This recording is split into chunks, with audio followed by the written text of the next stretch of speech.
nossa querida Jussara, que vai, então, nos falar sobre o capítulo 5. Boa noite, querido. Olá, boa noite, Gi, boa noite, Láudio, boa noite, Sueli, boa noite a todos vocês. Boa noite.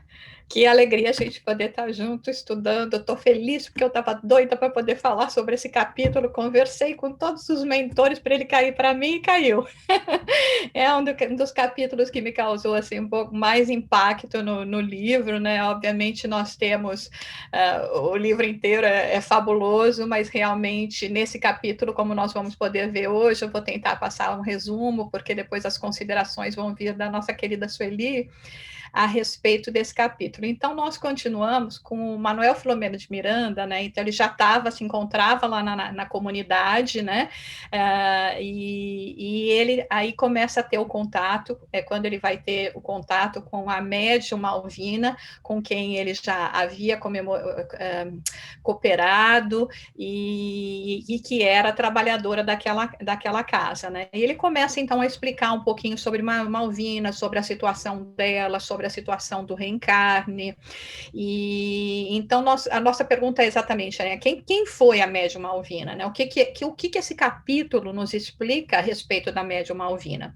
Antes de nós falarmos exatamente o que temos nesse capítulo, nós gostaríamos de fazer um comentário, porque provavelmente alguns de vocês estão com essa dúvida, ou talvez venham a trazer a pergunta, porque foi cogitado, devido a algumas similaridades que nós podemos ler aqui, acabou intrigando muitas pessoas a respeito de se essa médium Malvina seria ou não o nosso querido Divaldo Pereira Franco, mas foi o próprio Divaldo que numa live respondeu que não é ele. Então, obviamente, nós vamos escutar o que o nosso Divaldo disse, que ele não é, então, a médium Malvina. Essa médium Malvina, ela... nesse capítulo nos fala de algumas encarnações que ela teve, até para que nós possamos entender melhor todo o conteúdo do que significa a existência dela hoje, do que significa o trabalho que ela vem realizar. Então, o Manuel Filomeno de Miranda começa, então, a dar uma descrição sobre ela, já dizendo que ela pertencia no século XII, né, a Ordem das Clarissas. Então, obviamente, nós sabemos a Ordem das Clarissas, que foi fundada por Clara de Assis, o venerando espírito de Joana de Ângeles, e ela trabalhou diretamente com Clara de Assis naquela época. No século XVI, quando ela realmente se complicou, né, ou complicou assim a sua existência, que nós vamos comentar um pouquinho para frente, quando ela era uma senhora católica de posses e acabou sendo dona de escravos e se comportou de uma forma muito cruel. No século XVIII, quando ela foi uma literata francesa, viveu na época da Revolução, a favor da Revolução, mas ela passou por um momento na sua existência muito complicado nesse século XVIII, porque com toda aquela questão da Revolução Francesa, ela acabou vendo o seu marido ser guilhotinado, e na mesma hora ela começou a sofrer algumas perseguições, e isso a levou, num ato de desespero, a cometer suicídio, pulando de uma ponte no Rio Sena, e então desencarna por causa do suicídio. No século XIX, obviamente, com consequências do próprio suicídio, ela acaba reencarnando novamente, morre muito cedo, mas nessa reencarnação, que foi uma reencarnação onde ela foi contemporânea, né, teria sido contemporânea de Kardec, do espiritismo, de todo o processo, né, e o envolvimento que acontecia na Europa dentro dessas questões do espiritismo, mas ela estava muito mais voltada para a fenomenologia, já que ela era uma médium de efeitos físicos extremamente pródiga, e não se ocupou da parte da reencarnação, o que naquela época foi muito comum, porque se nós lembrarmos que o próprio espiritismo, ele acaba sendo uma assim, vamos dizer, ele veio do que nós chamamos do moderno espiritualismo, espiritismo, onde não se considerava reencarnação, se considerava os fenômenos, mas não se tocava no aspecto de reencarnação. Então, era essa situação que Malvina apresentava nessa encarnação no século XIX. Com isso, ao retornar ao plano espiritual, e já, né, então, com o acúmulo das reencarnações, com os compromissos, né, os comprometimentos que acabou tendo para o seu espírito, ela se arrepende muito de não ter aproveitado melhor as possibilidades mediúnicas que ela foi favorecida nessa reencarnação do século XIX. Então, ela, durante o tempo em que ela se manteve na erraticidade, ela participou, então, de cursos, de terapias magnéticas, se preparando para uma futura reencarnação. Aqui é muito interessante, né? Porque às vezes as pessoas perguntam: mas quando a gente está no plano espiritual, a gente evolui, não evolui, aprende, não aprende, é só no plano físico? Então, nós vemos aqui, né, declaradamente, né, o espírito Manuel Filomena de Miranda nos falar que ela passou por todo um período de preparo, de aprendizado para uma nova reencarnação no século XX, onde ela reencarnou num lar bastante humilde, mas com uma mediunidade muito acentuada, e devido aos seus compromissos do passado, né, os compromissos que naturalmente, né, nesse planeta todos nós temos, ela reencarnou também sofrendo graves disposições orgânicas, entre elas o que o espírito nos fala que seria um reumatismo infeccioso que lhe dá muita, muita dor. Com isso também, devido aos compromissos, né? Porque durante todas essas encarnações, obviamente ainda não aproveitando todas as possibilidades, seja através do catolicismo, seja através do contato pelo espiritualismo, ela acabou se comprometendo também com alguns espíritos. E hoje, então, nos fala Manuel Filomeno de Miranda que nessa reencarnação, além de ela vir numa condição de bastante humildade, ou melhor, de pobreza, né? Que às vezes a gente, humilde não tem a ver com pobreza ou com riqueza, né? É um estado de espírito que nós encontramos dos dois lados. Então, às vezes fala, aquela pessoa é humilde. Não, humilde é outra história. Nós vamos falar, então, aqui mais claramente com dificuldades, né, de recursos materiais, mas com muito, muito desejo mesmo, com muita abnegação, para que dessa vez ela pudesse fazer as coisas certas. Só que o passado vem atrás de todos nós. Então, obviamente, essas muitas entidades, muitos inimigos que ela fez no passado, agora estariam presentes aqui para a cobrança, e estariam realmente, de uma certa forma, levando a sofrimentos atrozes através de difamações, de suspeitas, que eles queriam realmente que ela não conseguisse lograr não somente o próprio crescimento espiritual, mas também tudo que o seu trabalho levaria em relação ao crescimento espiritual das outras pessoas que o seu trabalho pudesse estar impactando. De qualquer maneira, como Deus, acima de tudo, é Pai, é bondade, é presença, ao mesmo tempo que esses inimigos espirituais estariam constantemente procurando dificultar a sua jornada, o nobre espírito Francisco de Assis acabaria, assim, sendo um dos protetores que estariam ajudando, auxiliando para que o seu trabalho pudesse ser de êxito. Então, dessa forma, Manuel Filomena de Miranda, então, começa a explicar que ela sofreu, que essa questão dos problemas, principalmente físico, das dores físicas que ela passava, tem sido assim, né, bastante difícil, porque como, vamos dizer, vamos dizer, a doença, a deficiência não necessariamente seria visível, mas mais em termos de dores, então é o que sempre acontece quando nós vemos pessoas que acabam se destacando no seu valor na comunidade, de trabalho, de dedicação ao bem, sempre vem aquela pergunta: puxa, mas essa pessoa trabalha tanto, faz tanto bem, por que que sofre? Cadê Deus? Por que que Deus não ajuda? Então, muitos, infelizmente, ainda, como diz Manuel Filomeno de Miranda, apesar de trabalharem junto com elas, chega às vezes até a duvidar realmente do sofrimento que ela passa.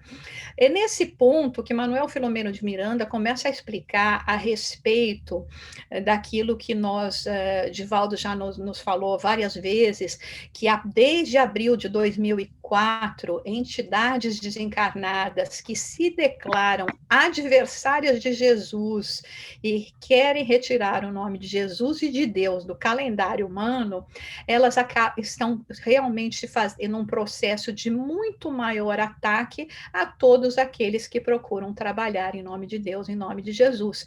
E nesse sentido, explica, né, que nós espíritas, porque nós estamos aqui trabalhando em nome do Consolador Prometido, do cristianismo redivivo, nós estamos realmente na mira desses desencarnados, e obviamente isso tem impactado todas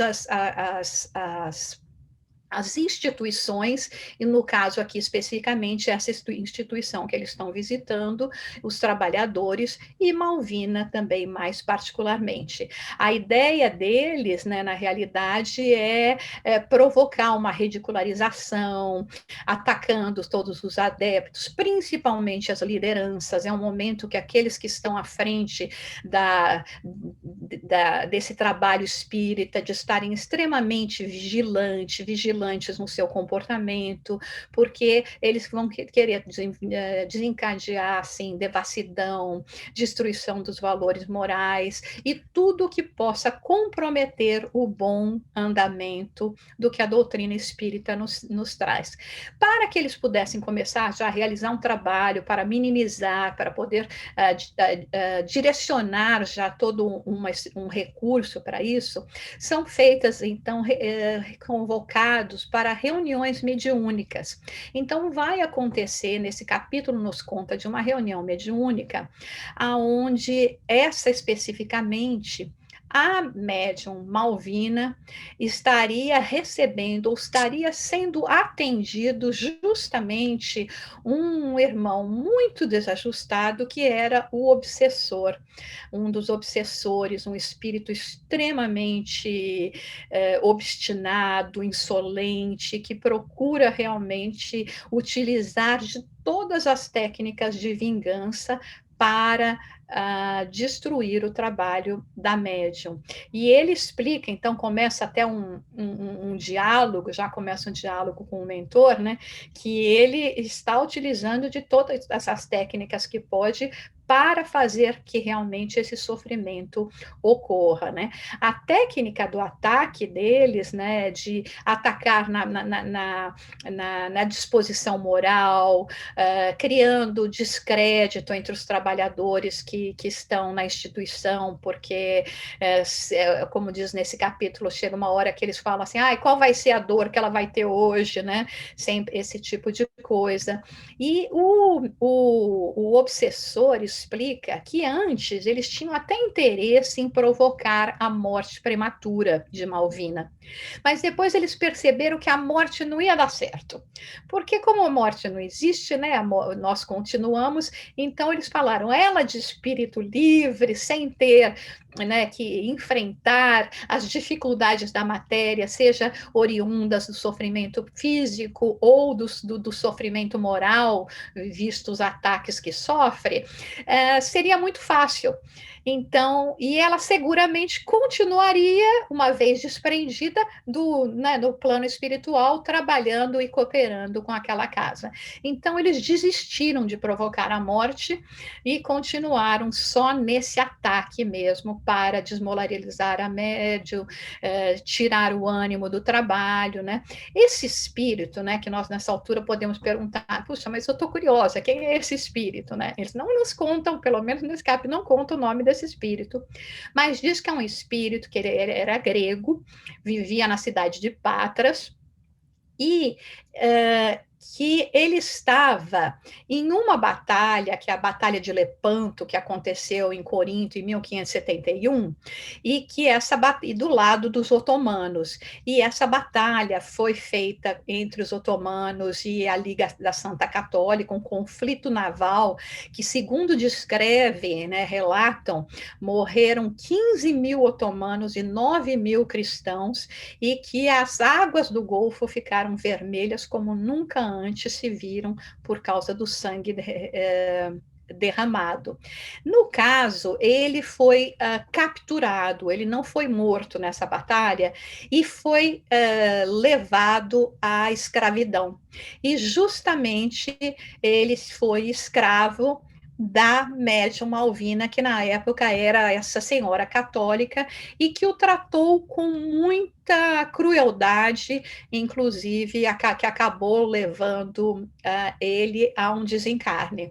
E nessa situação, então, ele diz que várias vezes, né? Isso nós temos que lembrar, ocorreu no século XVI. Nós estamos falando de coisas agora de 4 séculos após, né? Do século XX, que em várias ocasiões ele tentou encontrar a médium, tentou influenciá-la, não dá mais detalhes, mas que agora finalmente ele a tinha sobre as suas garras e queria realmente, nesse sentido, destruí-la.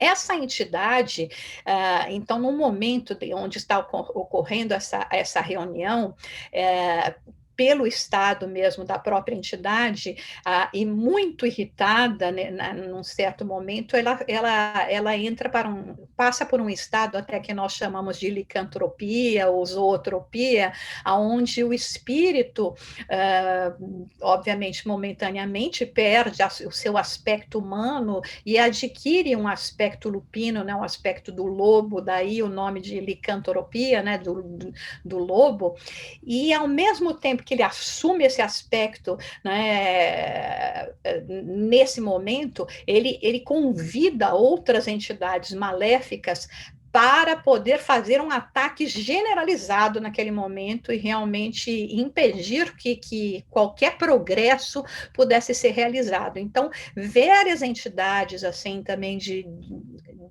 com estado lamentável acabam aparecendo-se, né, nesse momento, e ele querendo que essas entidades atacassem todos os que estavam envolvidos nesse tratamento, nessa reunião mediúnica, mas como a treva nunca vence a luz, neste momento, onde estava assim toda aquela energia espiritual se adensou em vista, né, da disposição interior desse espírito, desse obsessor, e a presença dos outros que ele convocava, é quando o venerando espírito Eurípides Barçanufo aparece nimbado de claridade espiritual. Então, na forma como Manuel Filomeno de Miranda apresenta e começa a descrever, que nós podemos imaginar nesse querido nobre espírito Eurípides Barçanufo, na hora que ele chega com aquela sua ascendência moral, com o amor que exala do seu coração, né, como desnimbado dessas claridades espirituais e acompanhado por vários luminares da espiritualidade, ele se dirige a esse espírito num tom de extremo amor e de extrema doçura, dizendo: meu irmão, Jesus o busca. O mestre já o busca há muito tempo e agora é o momento preparado que já esperávamos para você retornar ao nosso rebanho, ao rebanho do Cristo, de Jesus, que é amor e misericórdia. No momento em que ele fala isso e que imediatamente a sombra se dissipa, visto a presença desses irmãos de luzes, aparece também, chega um venerável espírito que teria sido dos rabinos terrestres, né, atendendo já também o chamado, a convocação de Eurípides, e acaba recolhendo essa entidade, desligando essa entidade do espírito de de Malvina também, e a levando para uma sinagoga espiritual, aonde ele poderia recomeçar a sua trajetória. Como Manuel Filomeno de Miranda depois escreve, né, a cena, o quadro, perante aquela presença, perante a figura impositiva, mas impositiva pelo amor, pela radiação luminosa que colocava de Eurípides Barçanufo, todos os outros que ele convocou, aqueles espíritos também em condição de muita tristeza, imediatamente sentiram-se tocados, levados ao choro, e muitos deles também puderam ser recolhidos para serem realmente assistidos. E dessa forma nós vemos então a beleza, né, do que é uma reunião mediúnica, do que é um trabalho no bem, do que é nós estarmos realmente conectados com a espiritualidade maior. E terminado esse momento, já passando para o final dos nossos comentários, Manuel Filomeno de Miranda, ele faz uma observação que diz que desde que ele chegou ali naquela instituição, ele notou que existiam a presença de muitos espíritos dedicados ao bem, mas especialmente ele viu a presença dos irmãos templários. E aí ele pergunta, né, o amigo Spinelli, né, por que esses irmãos templários estavam lá, e Spinelli explicou, né, que a maioria desses dos espíritas de hoje, né? Um grande número dessas pessoas já passaram, fundaram sociedades espíritas. Eles vêm da Igreja Católica, passaram por mosteiros, por conventos, por instituições de caridade. E essa ordem dos Templários era justamente uma ordem católica religiosa que foi fundada, quer dizer, que começou, né? Eles começaram o trabalho deles em 1119, ou seja, no século XII, né, lá na área de Jerusalém, com as bênçãos do governador de Jerusalém, era um grupo de cavaleiros que se reuniram para trabalhar em favor das pessoas sofredoras, para proteger as cidades, né, também todos aqueles que se encontravam em condição de humildade e de pobreza. 9 anos depois é que eles realmente se constituíram numa ordem que nós chamamos, que se chamava Ordem dos Templários, ou dos pobres cavaleiros do Cristo, do Templo de Salomão, e o fundador dessa ordem seria, então, Hugo Payens, né? Mas, como eles começaram a realmente realizar um excelente trabalho, eles acabaram, né, todos aqueles que realizam bons trabalhos, que espalham a luz, que procuram realmente realizar o bem, eles acabaram despertando muita inveja, porque, obviamente, com esse trabalho do bem, muito se falava a respeito do benefício deles, da presença deles, e começou, então, a criar um desconforto nas outras correntes dentro da Igreja Católica, a ponto de que, em 1307, o rei Filipe IV da França tomou uma ação contra eles. Aqui é um parêntese que é muito interessante. O rei Filipe IV da França, ele era neto de São Luís, de Luís IX, o espírito protetor de Kardec, e que nós vemos, né, em várias comunicações, em toda a obra que Kardec nos dá. Então, você veja, né, nem com o avô desse jeito, com o avô, né, com o espírito dessa grandeza, nós vemos esse neto apresentar, assim, tremenda crueldade. E aí, o que ele fez? Ele solicitou, né, que ele queria suprimir essa ordem dos Cavaleiros Templários, e no dia 13 de outubro de 1307, que era uma sexta-feira, ele ordenou que vários ataques em várias regiões da França, no mesmo horário, no mesmo dia, ataques surpresas, chegavam nessas ordens e ou os prendesse ou os assassinasse.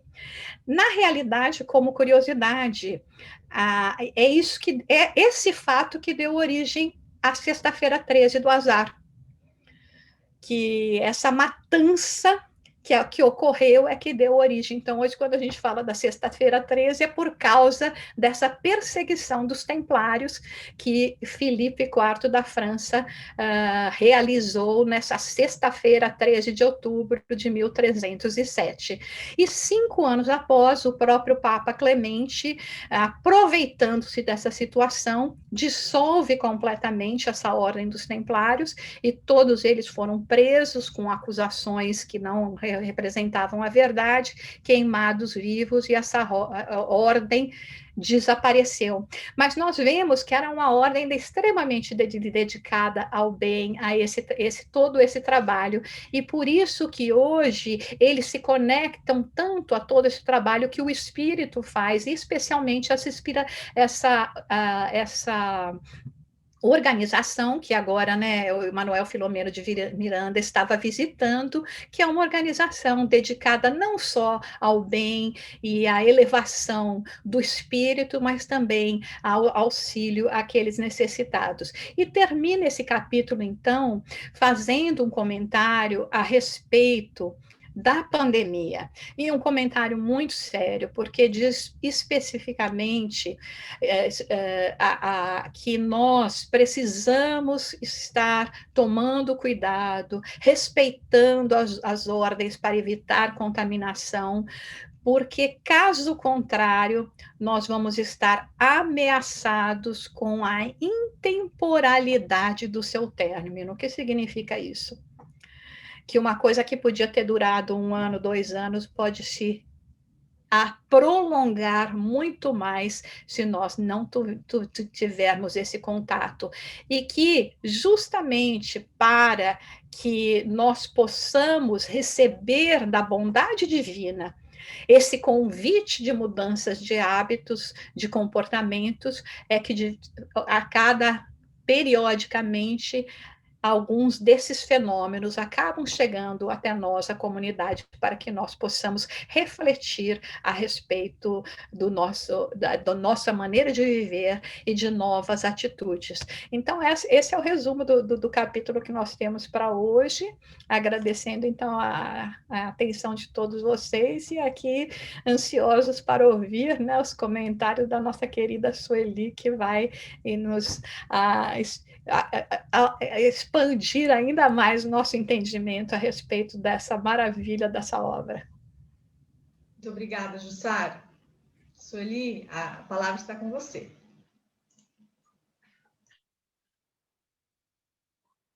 Queridos irmãos, boa noite a todos. É uma alegria continuarmos aqui, não é, nesse estudo semanal. E com isso nós nos enriquecemos muito. Eu vou começar na página 64. E porque eu não vou entrar mais nas considerações antes da reunião mediúnica. Eu vou pegar direto na reunião mediúnica. Porque quando houve, no dia 4 de abril de 2004, aquela comunicação que Divaldo recebeu de espíritos, captou, não é? Aquela presença de espíritos que estavam ali para temorizá-lo, para trazer uma série de ameaças. E, então, esses espíritos, eles estão, o propósito deles é perseguir o cristianismo. E, logicamente, Jesus, e sendo nós espíritas, os cristãos modernos, nós ficamos sob a mira desses nossos irmãos, que estão o tempo todo procurando brechas, procurando situações para influenciar a vida de cada um de nós, dos trabalhadores todos, e também de outras pessoas que, logicamente, são seguidoras do Cristo e que estão tentando ter uma vida mais honesta, mais digna. Muito bem, então, aqui nesse momento, o que aconteceu? Quando Divaldo relata aqui, que o livro apresenta para nós, né? Essa campanha que eles lançaram, esses nossos irmãos obsessores das trevas, quando eles começam mesmo essa campanha de uma forma mais direta, nós vamos ver situações extremamente constrangedoras, porque um dos propósitos é ridicularizar o cristianismo, os cristãos, os conhecimentos e, sobretudo, a vida de Jesus. Essa ideia de ridicularizar, de vulgarizar, ela não é difícil de acontecer, porque são pontos que as pessoas, às vezes, ainda têm dúvidas, ainda ficam dentro de uma ideia frágil, se são realmente corretos os ensinamentos, se as traduções são boas, se é isso mesmo que Jesus falou. Então, as pessoas, às vezes, tendo tantas dúvidas, elas oferecem campo para que estes espíritos consigam influenciar.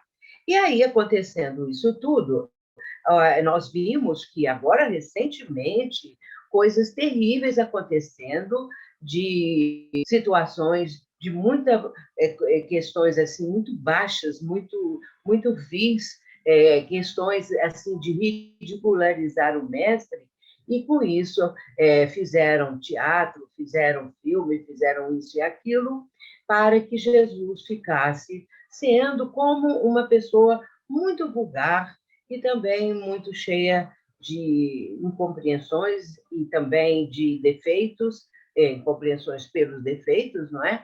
Que apresenta, e esse sarcasmo todo que eles usam ainda hoje em dia. Muito bem. A partir daí, foi resolvido realizar-se uma reunião mediúnica. E o irmão Gracindo, sendo o mentor da reunião ali, da instituição, ele vai levar Manuel Filomeno de Miranda e a equipe que estava ali para ajudar, alguns encarnados em desdobramento, porque depois a gente vai ver que Malvina, por exemplo, estava ali em desdobramento e outros mais, não é? Aí, muito bem, então a reunião vai acontecer e logo de imediato, assim que eles prepararam tudo, aqueles primeiros momentos de uma reunião mediúnica, e logo em seguida, trabalhadores da casa trouxeram um espírito que deveria, então, ser aquele comunicante da noite para o atendimento. É interessante notar também que a presença de um espírito obsessor, quando ele vem e vai dar uma comunicação, ali a gente fala assim, é uma reunião de desobsessão, mas é também uma reunião de atendimento, porque o obsessor, nós não podemos esquecer, por mais empedernido que ele seja, por mais criminoso ele foi durante a sua vida, por mais perversidades que ele fez, essa criatura é um irmão nosso. E, com isso, é necessário que a gente tenha uma ideia também da reunião de desobsessão, de uma reunião de atendimento. Podíamos quase dizer assim, um atendimento fraterno, espiritual, para que nós possamos, então, os participantes da mediúnica, oferecer o máximo àquelas entidades que se comunicam, porque quando a gente vê um obsessor muito trevoso, vamos dizer assim, não é? Muito inferior, muito atrasado, muito perverso, que zomba ou que faz ameaças, ele é o mais sofredor. É um espírito que sofre muito, que sofreu muito e carrega este sofrimento, que ele tenta, de todas as maneiras, encobrir com a maldade, com a perversidade, descontando na sociedade aquilo que ele viveu, que ele passou. E, no caso aí, descontando do Cristo, porque achavam que na Idade Média, posteriormente, aquelas perseguições da Inquisição, todas feitas em nome de Jesus, que Jesus era o culpado e, logicamente, talvez que até Jesus engendrou aquilo tudo.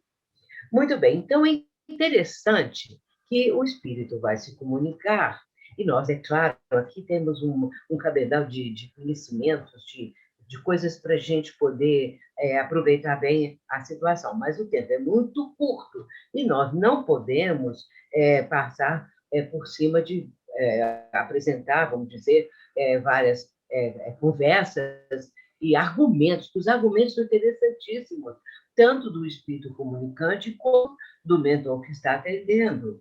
E, posteriormente, depois, também a chegada de Eurípides e esses espíritos todos, conforme a nossa querida Jussara ela apresentou, aliás, de forma brilhante e de forma bela, como ela é. Então, nós vemos aqui, não é, o espírito já de momento inicial, ele vai falar aquilo que ela disse, que a Jussara disse, que o propósito era matar a Malvina. Mas depois eles chegaram à conclusão que fazê-la sofrer dia a dia, minuto a minuto, era muito melhor, que eles ficariam mais felizes, digamos aqui, né? Por vê-la assim, do que levá-la ao óbito, e com isso o que aconteceria? Ela ficaria numa posição espiritual boa pelo sofrimento, e eles ficariam sem ter aquela oportunidade de se vingar dela. Então, vai acontecer que começa o diálogo, não é? E aí nós temos vários pontos que poderíamos ressaltar. Entretanto, eu quero falar também um pouco a respeito da reunião de desobsessão. Porque às vezes a gente fala assim, é uma reunião de desobsessão, mas nós temos que verificar como se processa esse tipo de trabalho. Às vezes é uma reunião onde a mediúnica, não é, de desenvolvimento, digamos assim. A reunião de desobsessão, ela tem características próprias, e também é muito necessário que a equipe que trabalha na reunião tenha certas características, porque senão o trabalho não tem o resultado que se espera, que se propõe, que se tenta alcançar. Quando a equipe é coesa, quando as criaturas são todas elas muito dedicadas, quando elas são assíduas, aí vou abrir um parênteses, porque muitas vezes as pessoas gostam da reunião, vão à reunião, mas falham muito. Ah, se tem um aniversário em casa, não pode. Ah, se tem não sei o que lá, não sei o que, não pode. A marca dentista, marca médica, exatamente naqueles horários. A gente deve procurar, do horário da reunião, né? A gente deve procurar, já que temos as possibilidades que os médicos, que o dentista, o que seja, possa oferecer para a gente, um pouco mais cedo, um outro dia, porque nós temos que reservar esse horário religiosamente, no sentido assim, de fazê-lo de uma forma bastante assídua e bastante constante. Muito bem. Então, a assiduidade é fundamental. Continuando. Nesse caso, os participantes precisam se amar. Os participantes precisam ter uma estima muito grande entre eles. Se um não gosta do outro, acabou. Porque aí vai haver o choque vibratório, que ninguém está sabendo, mas que um emite para o outro. Então, é preciso que haja esse cuidado. Eu me lembro quando Manuel Filomeno de Miranda lançou seu primeiro livro, Nos Bastidores da Obsessão, e depois Grilhões Partidos, isso nos anos 70. Acontece que, nessas obras, ele vai falar algumas coisas que, à época, a gente ainda não falava, como isso que eu acabei de dizer. Todos devem se ajudar mutuamente, porque, às vezes, você ajuda o cara que mora não sei quantos quilômetros de distância, em outro país, em outra cidade, em outro estado, mas você não ajuda aquele seu companheiro que senta do seu lado na reunião mediúnica. Ah, porque não pode, porque senão ele vai ficar mal acostumado. O cara, por exemplo, o nosso irmão, por exemplo, não tem mais o emprego, perdeu o emprego. Aí, temos que ter cuidado. Será que podemos mandar para ele uma cesta básica mais surtida? Não pode, porque senão é isso, porque senão é aquilo. Então, a gente vê nossos irmãos, especialmente esses ligados à reforma, não é? Nossos irmãos evangélicos, eles se ajudam muito, muito mesmo. Quando um está desempregado, quantos estão empenhados em ajudar para a criatura arrumar emprego, e também essa questão de subsistência, de ajuda. No meio espírita, nós temos também que ter esse cuidado. Vamos ajudar a pessoa. Se você pergunta, mas não vai perguntar a ela, você quer uma cesta básica? Não, que isso, não preciso. Então, a gente tem que ter cuidados, critérios, para que nós possamos fazer isso de uma maneira suave, de uma maneira fraterna, da melhor forma possível. E isso vai fazer com que, Manuel Filomeno Miranda fala isso, que nós devemos ser amigos e ajudarmos-nos mutuamente.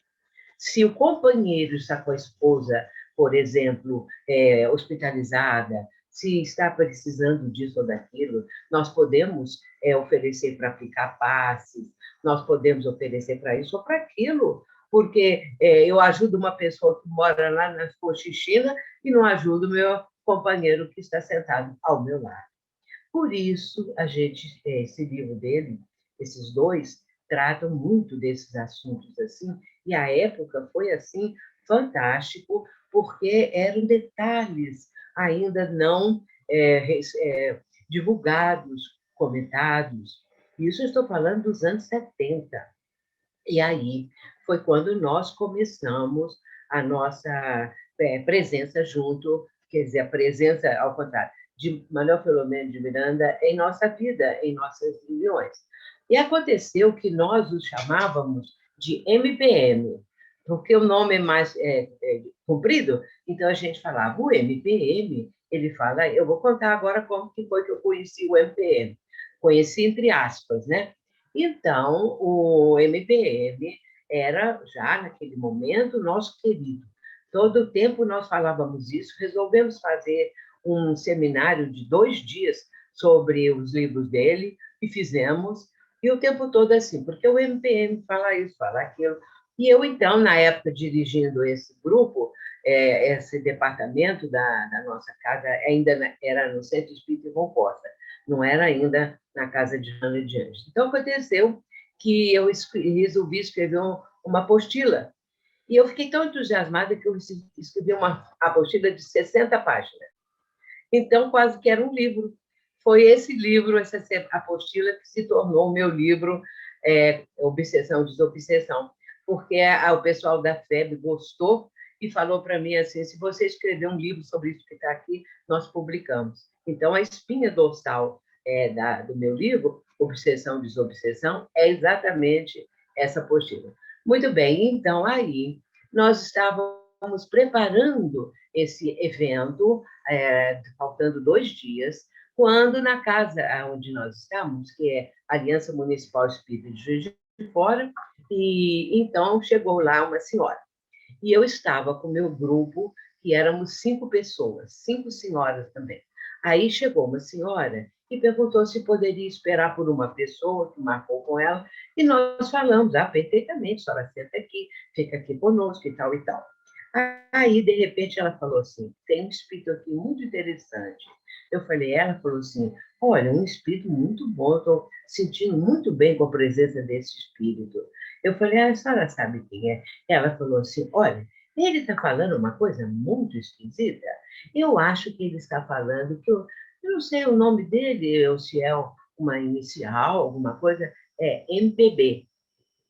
Então, era MPB, ela confundiu com música, não é? MPB. Aí nós falamos assim, pergunta a ele para ele ver se ele... ele está falando assim que não é MPB, não, MPM. Aí nós vimos que era Manuel Filomeno de Miranda usando aquela sigla que nós colocamos nele, apelido, sei lá o quê, o nosso MPM. E até hoje a gente ficou com essa questão de MPM. Em outros momentos, quando ele aparece, alguma coisa assim, ele para nós é o MPM, não é? Muito querido ao nosso coração. Muito bem, então ele ensinou muita coisa e nós começamos a utilizar, a usar isso na reunião. E eu quero dizer que a reunião de desobsessão, quando tem um grupo assim coeso, a espiritualidade programa trabalhos cada vez mais profundos, mais importantes. Por quê? A espiritualidade, aquela equipe, porque tem uma equipe espiritual que dirige a reunião. Enquanto nós temos a equipe encarnada, o dirigente, os médios que aplicam passe, os que recebem as entidades, nós temos também uma equipe espiritual, esta sim, que dirige a reunião. E, então, essa equipe vai cada vez mais favorecer o próprio grupo, encaminhando casos mais graves. E isso vai não crescendo, porque isso não depende de nós. Não adianta também a gente, eu quero também agora ter um trabalho cada vez mais profundo. Não adianta. A espiritualidade é que comanda. Quando nós chegamos na reunião, nós não sabemos que espírito vai comunicar. Eu tenho mais de 60 anos de mediunidade. E eu digo uma coisa, nunca uma reunião foi igual a outra. Nunca. Porque nós não sabemos quem programa eles. Como é que eu vou saber quantos espíritos vão comunicar, quais são, o que eles vão falar? Nós não sabemos. Eles programam. E nós chegamos, tomamos ali os nossos lugares, nos preparamos, e aí começa a reunião de acordo com o que eles programaram. Olha, meus irmãos, isso é um seminário. Eu poderia ficar falando aqui muito tempo, mas não dá condições de nós apresentarmos aqui os argumentos que são interessantíssimos, aquilo que um e outro falam, não é?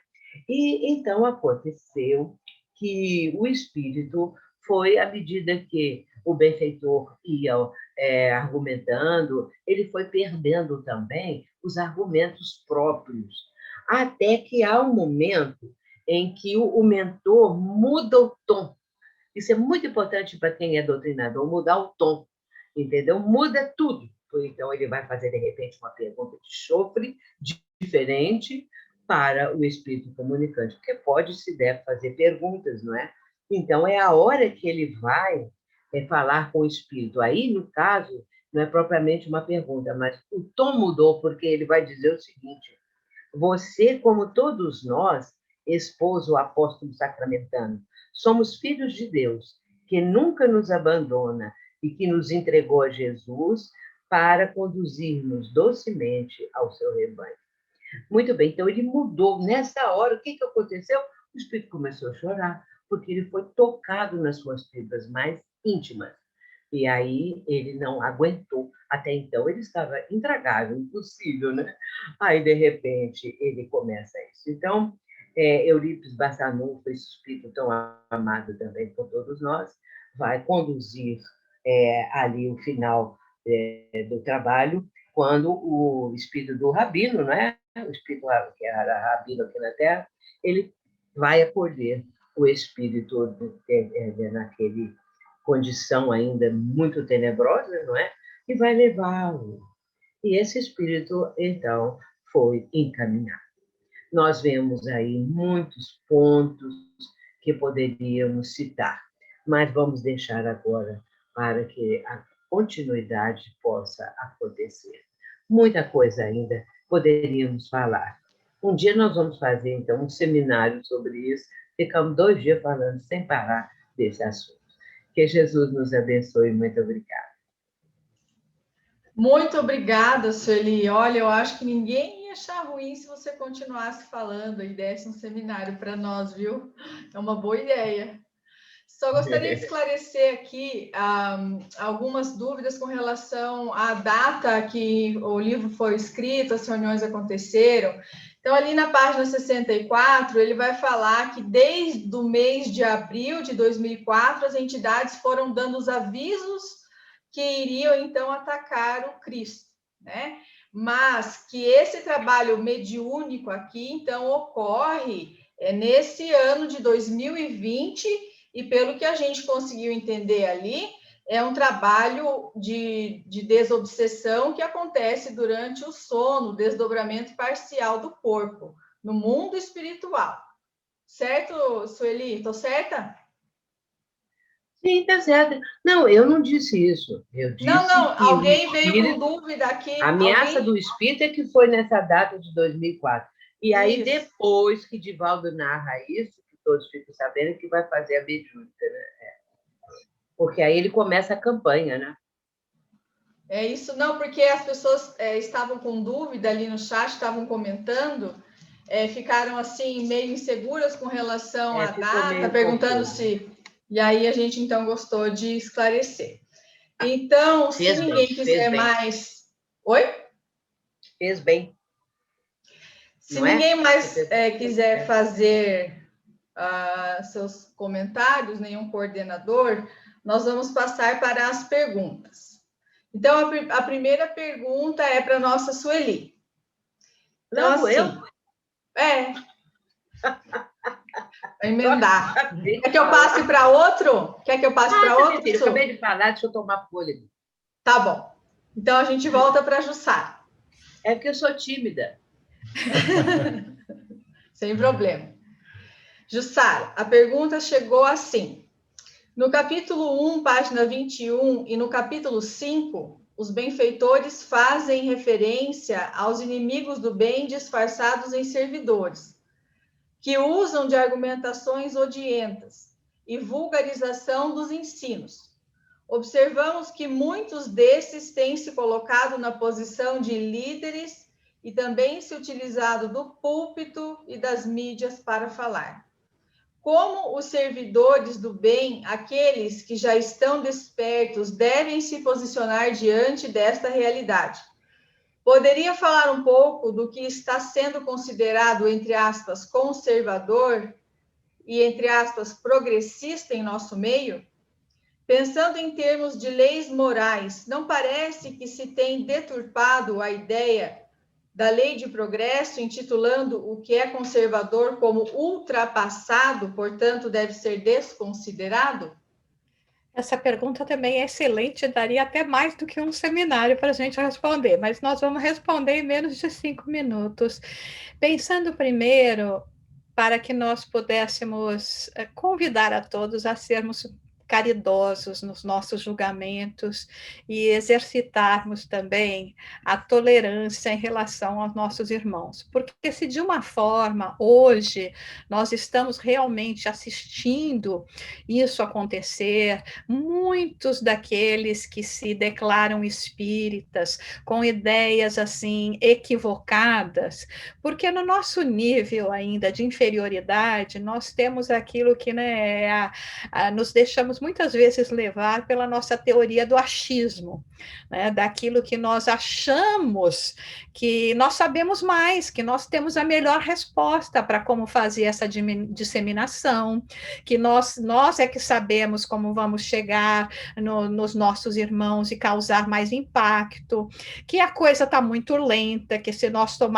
assumíssemos, quem sabe, um outro linguajar, um linguajar mais moderno, uma postura que fosse eventualmente aquela do bezerro de ouro, né? Porque nós vamos amoldar o espiritismo de acordo com as nossas ideias, de acordo com as nossas inclinações e possibilidades de realizarmos, ao invés de querermos tê-lo como meta para subir os degraus necessários no nosso estado evolutivo. Então, nós encontramos aquilo que Kardec já falava muitas vezes, e ele faz essa explicação.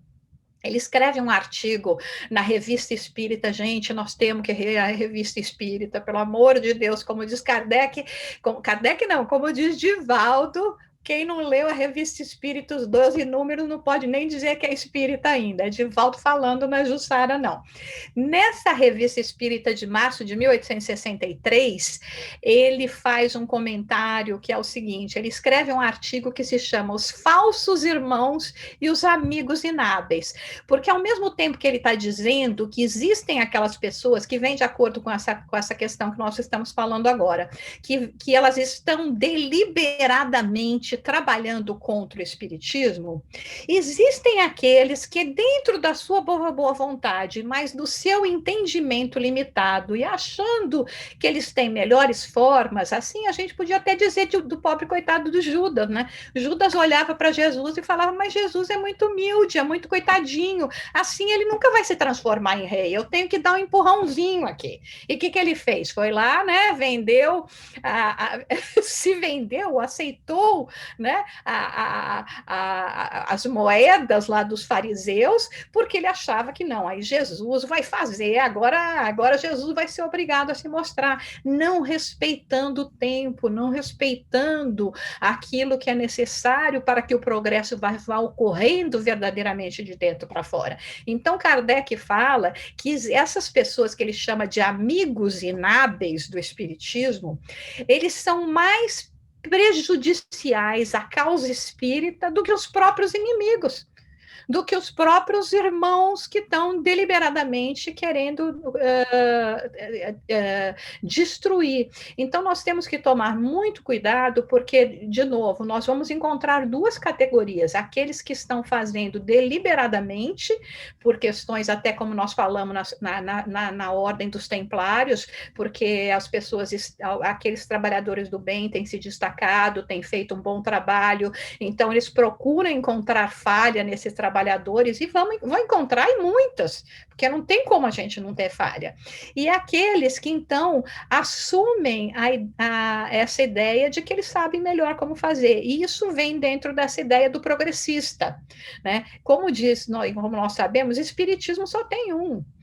Né? Não tem espiritismo kardecista, não tem espiritismo de outra forma, não tem progressista, não tem conservador, só tem um espiritismo. Né? Agora, as pessoas que querem colocar a sua marca registrada dentro do espiritismo é que estão agindo de forma incauta. Qual deveria ser a atitude do servidor do bem? Isso é uma coisa que eu também já ouvi muitas vezes do Divaldo, porque de vez em quando, né, acho que muitos de nós aqui vai lá chorar nos ombros dele, né? Agora, né, à distância, mas a gente continua indo chorar nos ombros dele. Só tem uma forma de a gente fazer, é continuar fazendo o trabalho do bem, porque quando nós nos preocupamos muito com o que os outros estão fazendo e gastamos muito a nossa energia nessa preocupação de que agora, como é que nós vamos contrabalancear isso, nós deixamos de usar essa energia para continuar a semeadura do bem. Então, estamos num momento muito difícil, como o próprio capítulo, no resumo, nós apresentamos, os ataques são os mais numerosos, e existe hoje em dia a possibilidade para o espírita de 3 caminhos. O primeiro é ceder realmente aos ataques desses espíritos que nos relata aqui Manuel Filomeno de Miranda, no capítulo 5. O segundo é nós não cedermos a eles, mas verificando tudo isso, esses espíritas incautos, todas essas correntes que têm procurado deturpar, acaba nos dando um desânimo que nós ou não realizamos o que deveríamos realizar, ou até desistimos porque achamos que não tem mais solução. E o terceiro é seguir com sacrifício, com sangue, suor e lágrima. Nenhum dos 3 parece muito interessante, né? Os 3 nos trazem sofrimento, só que em um deles nós saímos vitorioso com a vitória daqueles que trabalham pelo Cristo. Então, o melhor de tudo, qual a melhor maneira de nós diluirmos a treva, como foi falado nesse capítulo também, quando as sombras se adensam, só tem uma maneira de nós mudarmos essa energia, essa psicosfera ao nosso redor, que é justamente com o exercício do bem, com a chamada das luzes para o nosso lado. Então, que sigamos preocupados com o que temos que realizar, e a cada um segundo as suas obras. Maravilha, Jussara. Muito obrigada. Estamos entusiasmados aqui com a sua resposta. A próxima pergunta vai ser, então, para o Laudelino. Só gostaria de falar aqui que aqui no chat está surgindo uma dúvida, então, para todos ficarem cientes. Na página 57, no 4º parágrafo, está assim: a nossa Malvina desencarnara com menos de 50 anos. Na verdade, a gente substitui aqui o Malvina por Amália, tá? Foi um erro de digitação. Aqui está se referindo a Amália, que está desencarnada, não a médium Malvina, tá bom? Então, a pergunta vai ser para o Laudelino. Na página 64, o benfeitor avisa que desde 2004, entidades declaram guerra ao nome de Jesus. E nos parágrafos seguintes, que em nome da liberdade de opinião, desencadeou-se uma perseguição incomum ao cristianismo, por ser o oponente à devassidão e à destruição da família, corrupção da juventude e vandalismo de natureza ético-moral. Pergunta: de que forma devemos agir para lutar pelos valores ético-morais, pela valorização da família e dos princípios hebraico-cristãos. De que forma o movimento espírita pode auxiliar para evitar a falência moral da humanidade? Meus amigos, boa noite, uma alegria estarmos juntos. Muito obrigado pela pergunta, que quando nós pegamos a pergunta, quando começa as suas referências nos dizendo a respeito, em nome da liberdade de opinião, essa liberdade de opinião e liberdade de expressão vem exatamente tentando destruir valores ético-morais, o que há de concordar junto com a pergunta do companheiro. Porque nós pegamos, às vezes, essa luta pela liberdade, porque a liberdade trata-se de um valor, mas muitas vezes pegamos ideologias ou muitas vezes doutrinas ideológicas que não estão embasadas em ética moral para trazer a defesa dessa construção. O valor da liberdade, às vezes, de uma ideologia marxista, ateísta, nihilista, trata-se exatamente a desconstrução de princípios ético-morais na sociedade. Julgam que esses princípios seriam projeções intrínsecas de pessoas que estariam ligadas à religião e, por isso, através do seu fanatismo. Desta forma, eles tentam lutar por essa desconstrução para tentar gozar da sua liberdade plena. Tentam infiltrar-se diretamente na cultura, como vemos as atrocidades, não só dentro do Brasil, mas em muitos outros países. Podemos pegar, como foi citado aqui no chat, a lembrança de Jesus sendo arrastado em carnaval pelo Satanás. Pegamos filmes a trazer atrocidades da figura de Cristo. Quando pegamos há 3 anos atrás, quando dentro da cultura de Porto Alegre, Rio de Janeiro, uma cultura onde o Museu Queer apresenta atrocidades, estimulando os jovens para queimarem as igrejas e irem para um processo avante até 2028, enfrentando princípios éticos morais. Eles vão se infiltrando não só na cultura, mas se infiltrando também nas questões políticas, cargos públicos, para tentar de todas as formas também forjar as leis, para que, dentro dessas leis, aonde sejam forjadas, atendam às suas fragilidades morais. São pessoas que vivem levando a vida embasada unicamente através de leis sociais, desconhecem as leis morais, forjam as leis. Como nós já podemos remontar a história e perceber que isso já vem acontecendo há muito tempo. Quando nós pegamos no Concílio de Constantinopla, no 5º Concílio, onde Justiniano e Teodora tentam tirar o processo da reencarnação do Novo Testamento, trata-se exatamente dessas mudanças de leis para tentar fazer com que o indivíduo durma tranquilo, vivendo o seu erro, e não mudando-se na reforma íntima. Não julgam uma reforma íntima através das leis morais e tentam modificar e forjar essas leis para atender às suas fragilidades. Eu lembro de uma passagem de Platão no livro República, quando fala uma referência do anel de Giges, que é um anel mitológico que o indivíduo girava o anel e naquele momento ele ficava invisível, podendo cometer inúmeras injustiças. E a reflexão de Platão a esse símbolo mitológico traz até onde o homem inteligente seria justo se fosse incapaz de ser descoberto das suas injustiças. Se ele mantivesse a justiça de caráter, ele teria impresso em sua intimidade a verdadeira ética moral. Ali estariam os verdadeiros princípios e valores. Esse valor ético-moral é exatamente o que cada um de nós devemos construir na nossa intimidade. Quando o companheiro faz a pergunta de que forma o movimento espírita pode atuar na defesa desses princípios morais, eu diria exemplificar pelo esforço na defesa e na conduta da ética moral própria do dia a dia. Nós vemos muitas vezes que dentro do nosso movimento espírita, muitas pessoas procuram as portas das nossas casas em sofrimento, mas também muitos nos procuram em tormentos, porque desconhecem muitas verdades. E nós, muitas vezes, pensamos que aquela verdade poderia magoar ou trazer um conflito ainda maior à existência do indivíduo. E para não magoar o indivíduo, acabamos ficando com uma mentira. Contamos uma parcelinha, mas mantemos aquele indivíduo ainda sobre a nuvem do equívoco em que estava. Acolhemos, mas não esclarecemos. Acolhemos em um momento, mas deixamos prorrogar a verdade plena. E esquecemos que a verdade, quando vem junta com o amor, jamais magoa, mas consola.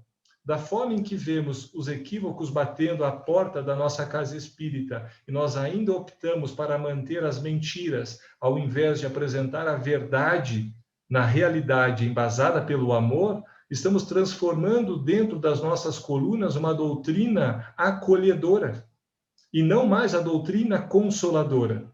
Porque a doutrina consoladora é aquela que consola porque nos mostra a verdade, mas não uma verdade que machuca, que ofende, mas é uma verdade que consola, porque vem através dos sentimentos verdadeiros do amor mútuo que nos une dentro das fileiras espíritas.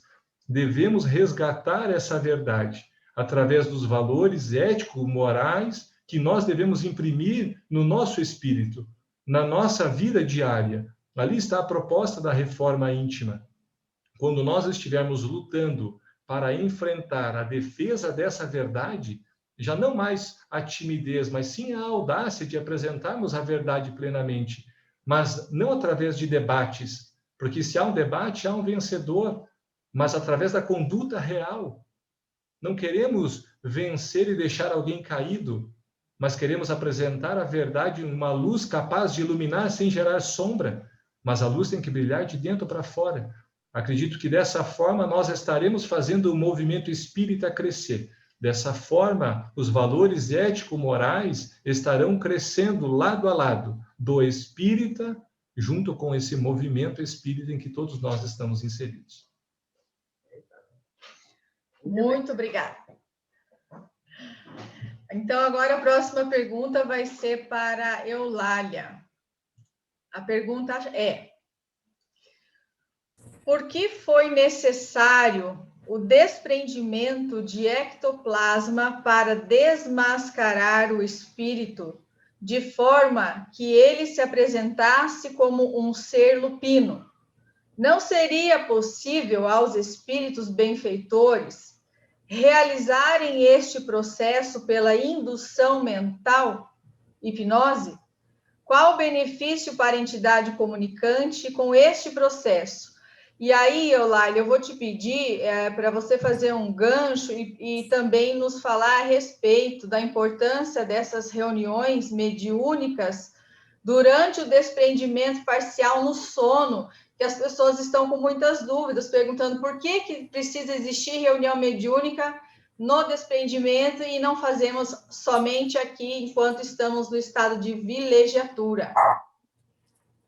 Boa noite, Gisele, Laudelino, Sueli, família, boa noite.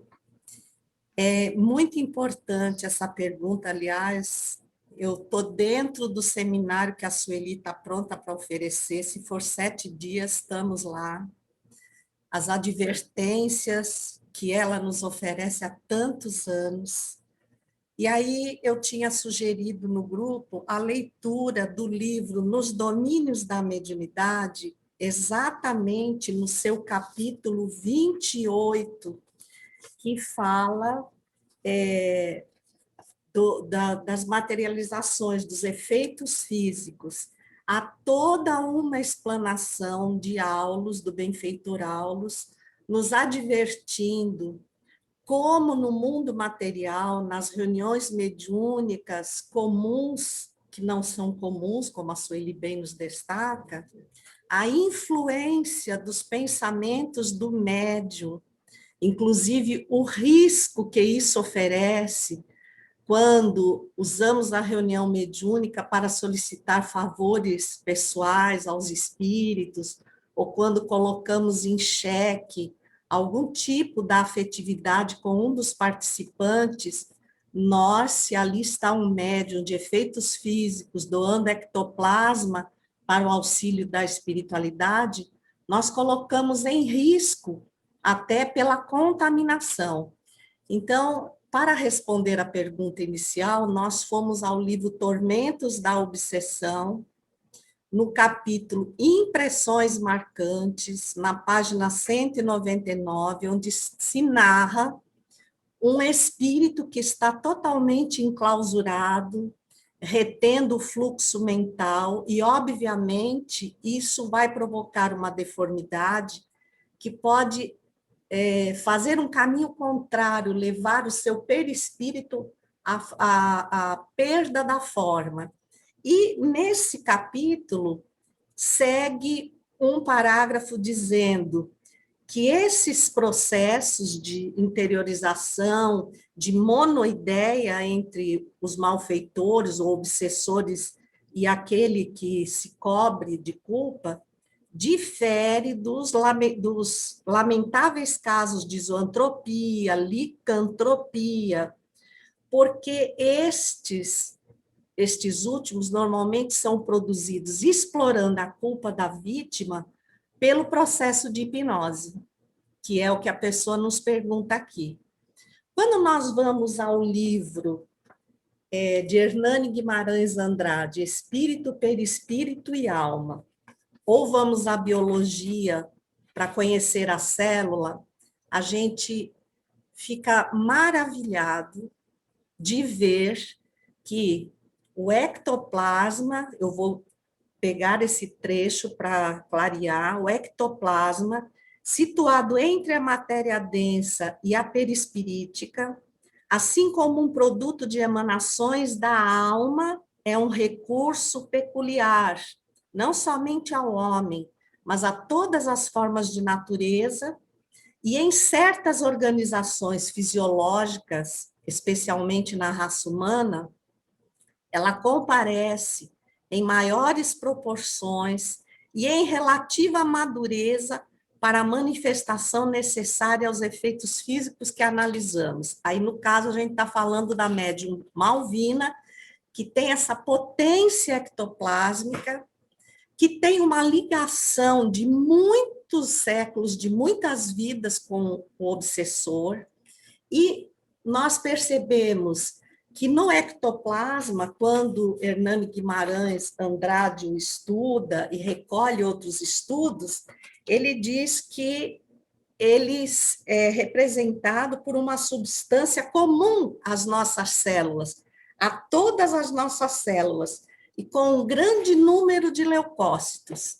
Então, nós sabemos que os leucócitos fazem parte do sistema de defesa, de imunologia do organismo, e exprime a personalidade do espírito. Gente, Malvina, que tinha esse entrelaçamento, ao doar o ectoplasma para a médium Amália, que ali colocou todos os seus préstimos para a comunicação do espírito, ele estava dando de si, ele estava dando do que ele tinha, do que existia no seu corpo, mas da sua herança espiritual, da sua verdade espiritual.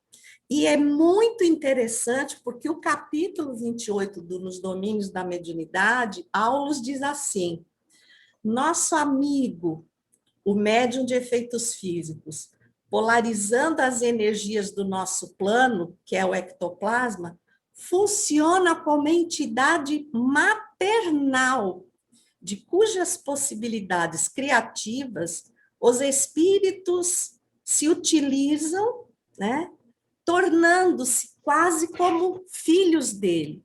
Então, aquele ectoplasma da médium Malvina levava, com certeza, uma grande contribuição e foi capaz de mostrar as diversas aparências com que habilmente aquele espírito conseguia se disfarçar. Porém, esse ectoplasma, no caso dessa médium, de condições morais, devotada, né, carregando dores físicas, simplesmente dominava a ação daquele espírito, que ele achava que dominava, mas era dominado, e agiu envolvendo numa energia totalmente nova, partindo daquele que ele odiava, como se fosse um amplexo maternal, contribuindo grandemente para que ele pudesse ser envolvido pela grandeza do espírito Eurípides Barçanufo.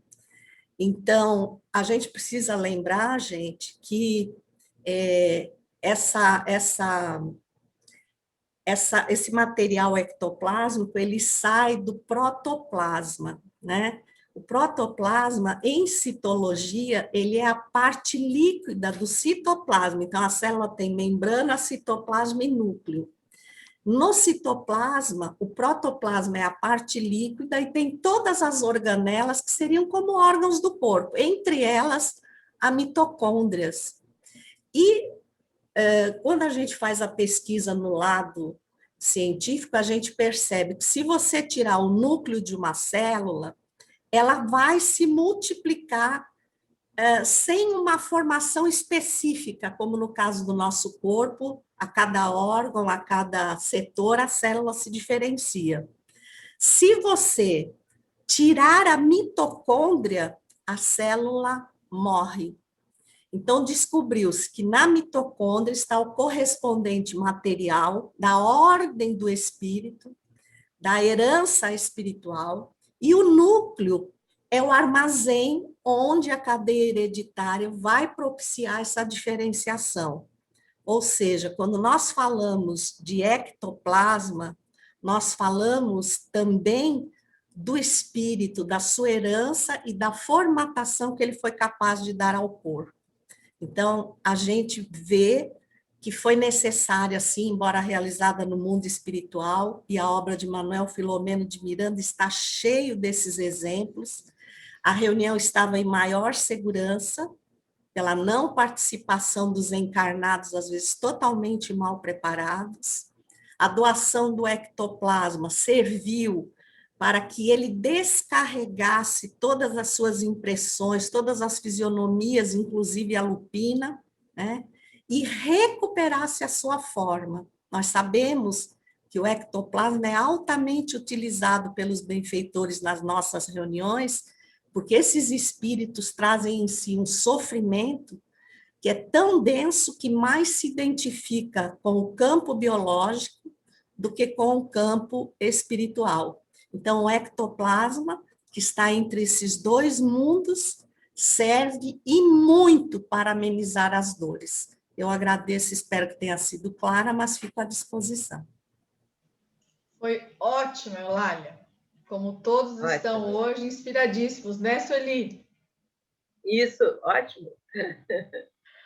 Agora a gente vai fazer uma pergunta para o Vitor. A pergunta é a seguinte: o espírito que se transformou em ser lupino e foi recolhido a uma sinagoga espiritual, página 71, terá outra oportunidade para reencarnação na Terra antes dela completar o processo para regeneração, ou será exilado para outros mundos? Se estes espíritos justiceiros, entre aspas, né, permanecerem reencarnando aqui na Terra, podemos dizer que o processo de regeneração está muito mais longe do que pensamos? Bom, boa noite a todos, nosso abraço fraterno. Realmente, essa pergunta aí pressuporia que a gente estivesse também na coordenação do processo de regeneração, porque essas datas escapam à nossa compreensão, né? A gente fala muitas vezes em um período que isso vai acontecer. Mas no caso desse espírito lupino, né? Vamos prestar atenção nessa questão do lupino, porque ele vai ser trabalhado posteriormente. Esse espírito, o Manuel Filomeno ficou tão impressionado com essa reunião que ele procurou, logo no capítulo seguinte, porque eu já li o livro umas 2, 3 vezes, então eu não quero dar spoiler, né? Mas o que acontece? O Manuel Filomeno assim, ficou fascinado com aquilo que aconteceu e procura o Spinelli numa visita que eles estavam fazendo no hospital. E lá no intervalo da visitação, ele achou a oportunidade e perguntou ao Spinelli justamente essa questão do porquê que aquilo aconteceu, etc. E o Spinelli vai dizer que espíritos daquela necessidade, né, que tem o seu perispírito, ele usa até uma forma não usual, degenerado, mas não é degenerado, né, porque o espírito não degenera. Mas a expressão perispiritual atormentada, ele já trazia essa forma atormentada em si. E, ao contrário, a forma humana é que ele usava como máscara, que, na realidade, ele tinha tanto ódio, ele foi destilando tanta raiva da Malvina durante os períodos, né, que, se não me engano, ela também teve vinculação com ele em outras situações, outras reencarnações. O que acontece? Esse espírito não é de uma hora para outra que ele vai poder reencarnar. Ele vai ter que ser preparado perispiritualmente para sair daquela situação deformada, e isso vai se dar, conforme o próprio Spinelli fala, através de comunicações mediúnicas, porque numa comunicação mediúnica existe o choque anímico, ou seja, naquele momento em que o espírito, com o perispírito um pouco atormentado, ele vai desencharcar um pouco daqueles fluidos que ele é portador. Daí, o médium tem que estar muito ciente disso, algumas situações de sentir isso ou sentir aquilo antes da reunião ou durante a noite, né, em que ele vai descansar, há um desencharcamento ao longo do período em que ele vai se comunicando. E isso também tem que ser compatibilizado com a adesão desse espírito a um novo esquema de vida, a uma nova proposta de procurar ser uma pessoa diferente daquilo que ele era. Então, isso vai depender da criatura.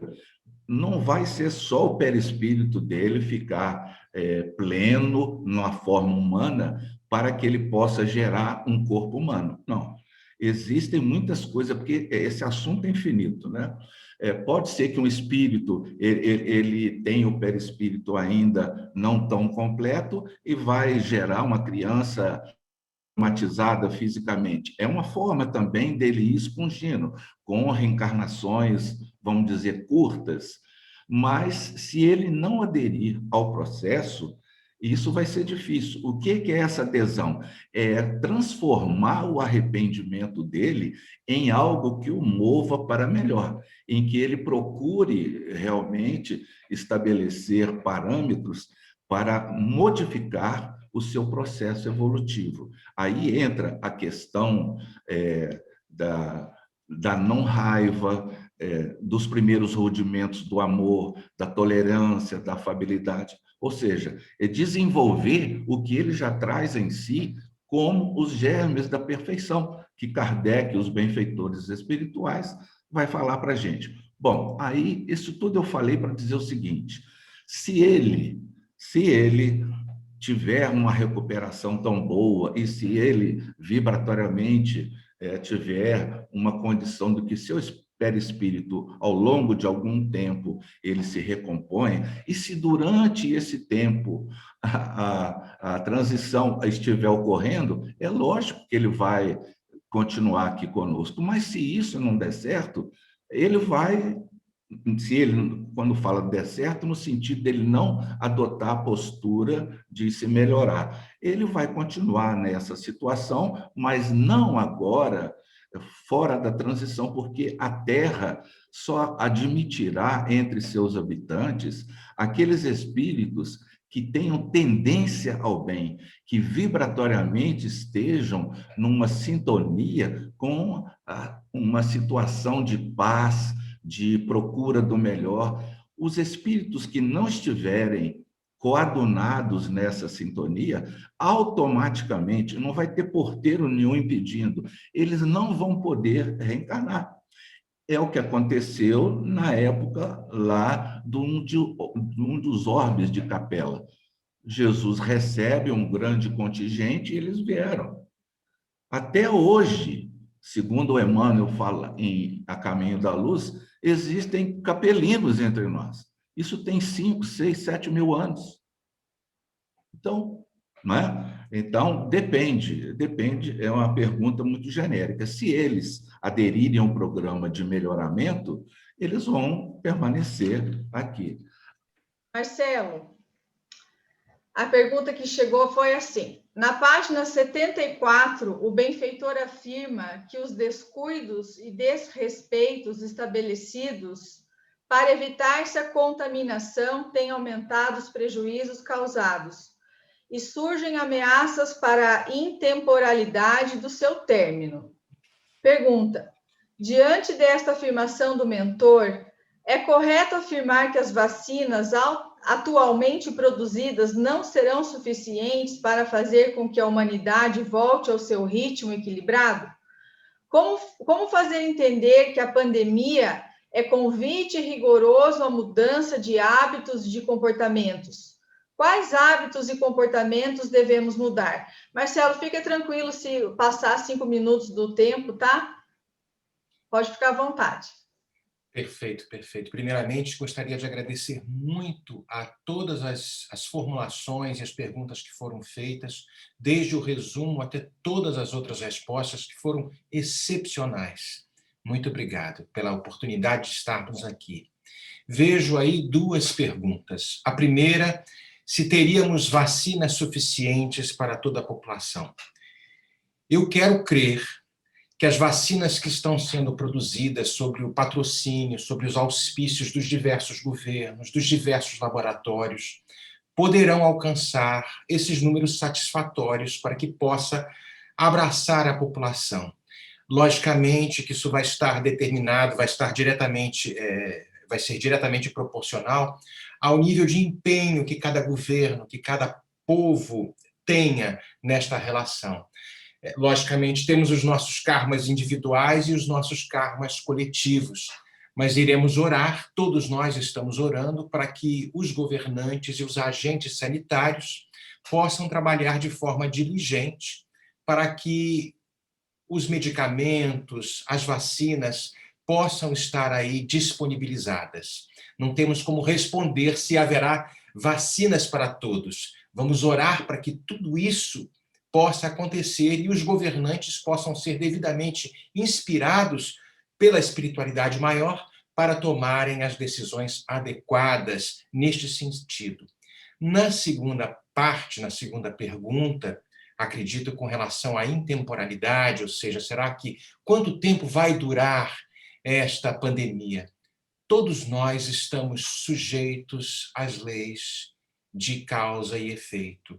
A semeadura é livre, como a gente já conhece, mas a colheita será, sem dúvida, obrigatória. Então, nesse sentido, nós estamos sujeitos às nossas ações, às nossas situações muito íntimas, muito peculiares. Há uma lei de ação e reação, há uma lei de causa e efeito que está aí posta, e a gente vai percebê-la muito bem colocada no livro 3º do Livro dos Espíritos, falando a respeito das leis morais. E a dor, eventualmente, vai nos bater à porta, porque a dor é uma lei de equilíbrio, é uma lei de educação, né? Leon Denis já trazia no livro O Problema do Ser, do Destino da Dor, que a dor vai muitas vezes nos bater à porta, e a dor é como se fosse uma espécie de uma asa que vai alçar a alma que ainda é escravizada à carne, para que ela possa desprender-se e alçar voos mais altos. Visitando mais uma vez o Livro dos Espíritos, na Lei de Destruição, onde a gente vai encontrar flagelos destruidores, na pergunta 737, a gente vai olhar ali o que Kardec fez, a pergunta que Kardec fez aos benfeitores: com que fim Deus fere a humanidade por meio de flagelos destruidores? Para fazê-la progredir mais depressa. E aí a gente vai, poxa, mas será que era preciso esse tipo de mecanismo? Né? Será que não tinha uma forma mais suave? Né? Alguma coisa mais acolchoada? E aí a gente percebe que os espíritos nos trazem que muitas das vezes estes flagelos destruidores acontecem para que o progresso que se realizaria somente em séculos, é como está ali na resposta, passe a acontecer em alguns anos. Mas isso vai depender da gente. Vai depender de como nós nos portamos. Eu vi aí, me facilitou muito a resposta a esta pergunta, porque todos os nossos queridos já trouxeram mais ou menos a resposta. Como é que estamos nos comportando diante desta fenomenologia, destes flagelos destruidores que nos bateram a porta, que nos batem a porta? Como bateram em diversas épocas da humanidade, para que a chacoalhada acontecesse.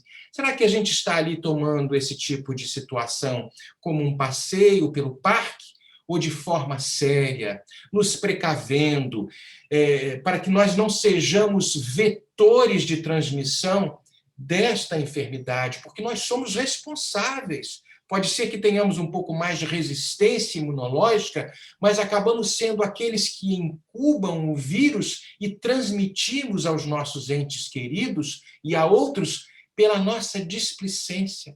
Vejamos que a lei de causa e efeito não está ali falhando, porque a cada ação que deflagrarmos, de forma consciente ou inconsciente, teremos um nível de responsabilidade maior ou menor.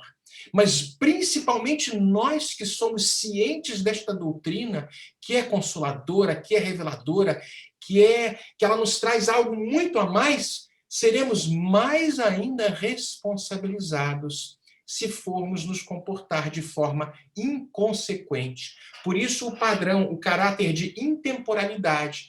Quanto tempo mais será que estes vírus vão estar aí permeando pela sociedade como uma forma de alerta para todos nós? Quantos de nós ainda emanamos pensamentos tão nefastos, tão complexos, potencializando estes vibriões psíquicos, porque o pensamento é matéria, e acabamos alimentando tudo isto? Será que estamos passando aí de uma forma muito displicente? Lógico que há uma responsabilidade por trás disso. Kardec segue na pergunta 738, né? Mas não tinha uma forma diferenciada para que nós pudéssemos aprender, ou seja, foram necessários esses flagelos destruidores, e aí os espíritos nos falam que a providência divina usa diariamente meios diferentes. Não seriam necessários os flagelos destruidores, mas nós não aplicamos estes meios, ou seja, uma vez que já temos intelectualidade, racionalidade, capazes de diferenciar o bem e o mal, como os espíritos falam, mas nós constantemente aplicamos as questões do mau discernimento, da maldade e das coisas mais vis, potencializamos estes vírus. Hoje é o coronavírus. Quem sabe amanhã outros vírus, outras cepas, outras variações potencializadas pela nossa capacidade mental. Então, tudo isso precisa ser analisado. O Espírito Lázaro, no capítulo 17 do livro do Evangelho segundo o Espiritismo, nos fala, bem no finalzinho da mensagem Dever, é uma mensagem que foi recebida ali em Paris, em 1863, que Deus nos criou a todos, toda a humanidade, sujeitos às mesmas dores. Pequenos, médios, grandes, ignorantes, intelectuais, ricos, pobres, todos nós estamos sujeitos às mesmas fragilidades, para que nenhum de nós possa julgar em sã consciência e instruídos, são as palavras de Lázaro, instruídos pela experiência comum, que não pratiquemos o mal, alegando ignorância dos seus efeitos. Então, nós passamos a ser responsáveis por esta situação que a todos nos acomete. Como é que nós vamos liderar isto, esta liderança íntima? Porque eu não posso dar conta da situação lá fora, mas eu posso dar conta da minha situação aqui dentro. Sou responsável, sou consciente, sou espírita, então portemo-nos como espíritas, como conscientes, porque a semeadura é livre, mas teremos que colher os resultados desta semeadura. Excelente, Marcelo, muito obrigada. Olha, eu aqui, o Laudelino, a gente está com uma sensação assim de que a gente não quer terminar o estudo hoje, a gente quer continuar, de tão bom que está, não é? Sueli, aquela pergunta inicial, você deseja respondê-la ou por conta do horário você deseja encerrar? Olha, nós podemos deixar para outro momento, né? Porque toma tempo. Embora Tá. eu faça bem resumido, vai levar aí nunca menos que 10 minutos, 5, 10 minutos. Então, aí eu deixo por conta de vocês. O que vocês acharem melhor, eu estou aí para seguir. Quer Olha, eu deixar para a penso próxima? que nós estamos aqui, ó, as pessoas estão se manifestando para continuar. Nós de 400 mais ou menos pessoas já estamos em 336, mas 336 é um número grande. Eu não sei, Sueli, fica a teu critério. O Hein? pessoal está pedindo para continuar. Eu vou fazer a pergunta, então. Pode ser? Pode Aí, ser. quem puder ficar, aproveita, né? Porque não é todo dia que a gente pode aproveitar. Então, a pergunta é assim. O capítulo 5, página 74, nos fala sobre o dever. Vivemos momentos onde existem muitos movimentos que lutam pela liberdade, pelo não preconceito e pelos direitos humanos em geral, conquistas naturais de uma sociedade civilizada. Alguns têm procurado trazer esses temas para dentro do movimento espírita, mas parece que, enquanto essas discussões se avolumam, pouco tem se refletido acerca dos nossos deveres e da reforma íntima, responsáveis pela conquista da verdadeira liberdade. Estaríamos nós novamente querendo adequar o ensino do Cristo às nossas exigências materiais, ao invés de empenharmos esforços de nos elevarmos? É uma coisa muito interessante, né? O que a pessoa está propondo aqui, o tema, né? Interessante também é que o que o Marcelo acabou de falar, essa página que ele citou aí, que a dor é igual a todos, ela consta do capítulo sobre o dever, da mensagem, aliás, do Espírito que vai trazer para nós aquele também a lei do amor, né? Que é o Lázaro. Ele traz também nesse capítulo 17 a questão sobre o dever. E ele vai começar falando que o dever é uma obrigação moral da criatura para consigo mesma. Olha que coisa interessante. Em primeiro lugar, e em seguida para com o próximo, para com os outros. Isso achei assim, muito interessante, porque nós temos que olhar para nós mesmos. O dever é obrigação moral, em primeiro lugar, para a própria criatura, porque essa parte moral própria nossa, ela precisa ser respeitada, ela precisa ser conhecida pela própria pessoa, porque às vezes a pessoa não tem uma vida assim que ela possa mais introspectiva, que ela possa entender isso, ela vai achar que ela pode levar uma vida do jeito que ela quiser, não tem importância, não tem obrigação moral, enfim, ela mais vai criar aquilo que ela achar de melhor. Outra coisa que também é necessária de mencionarmos é que o dever é obrigação moral para com o outro, para com o próximo. Lázaro, ele é muito, vamos dizer assim, enfático quando ele fala a respeito de certos pontos, tanto naquela mensagem que eu falei da lei de amor, não é? Quanto essa outra aqui, que é do capítulo 17. Então, ele vai falar também que o dever é o mais belo laurel da razão. E esses aspectos todos, as pessoas não valorizam, as pessoas, então, acham que o dever é do outro. O outro tem o dever de me aguentar, de me satisfazer, o outro tem o dever de atender aquilo que eu estou falando, que eu quero, que eu preciso, e ao passo que a própria pessoa não lembra que ela teria o dever também de fazer isso ou aquilo em relação ao próximo. Com relação aos direitos, é claro que nós temos assim vamos dizer, uma grande quantidade de coisas que a gente também às vezes não pensa claramente a respeito dos direitos. Se nós formos olhar a questão 3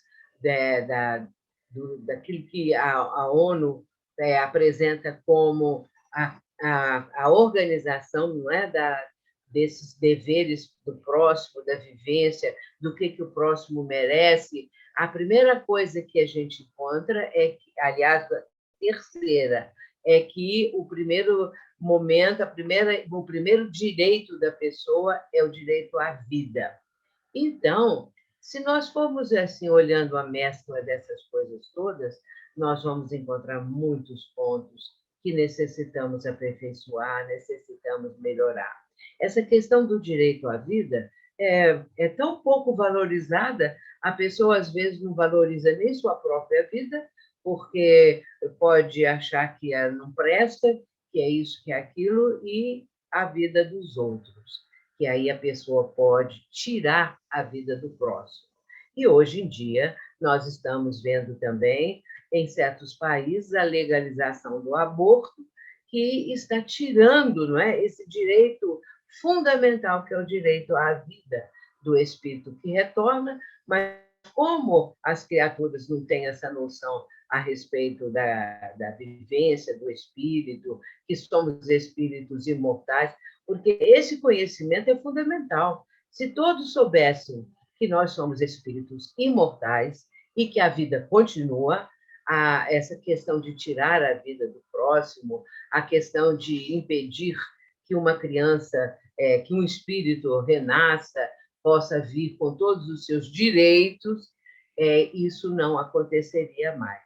Estaria a vivência melhorando bastante. Então, por isso que é interessante a gente fazer essas considerações. Eu vejo aqui que Emmanuel, no livro Pão Nosso, ele diz o seguinte, em relação agora a deveres: cumpre os deveres que te cabem e receberás os direitos que te esperam. Isso aí a gente está vendo direito e está vendo também deveres. Então, nesse caso, a questão do aborto, por exemplo, a questão do criminoso, da pessoa que tira a vida do próximo por qualquer motivo, não vale nada a vida do outro, como também a própria vida da pessoa não vale nada. Então, a doutrina espírita, ela nos mostra essa questão de uma forma totalmente diferente e de uma forma muito avançada, muito bela, porque aí nós vamos compreender, vamos aprender que tudo vale, que toda a vida é importante, que os direitos são iguais a todas as pessoas. O Marcelo citou aí a questão de que a dor é igual para todas as criaturas, e é realmente assim. Agora, aí, se a pessoa não pensa nisso, se a pessoa não se incomoda, se a pessoa acha que a vida realmente não vale nada, ela vai tirar a vida do próximo, tirar a própria vida e também impedir que os direitos dos outros venham a ser respeitados.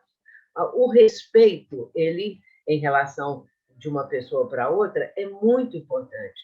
Nós precisamos respeitar a vida, respeitar o próximo, respeitar de todas as formas, respeitar os mais velhos. Assim, a questão do dever fica íncita nisso, né? De respeito, de sustentar a vida com amor, com dignidade.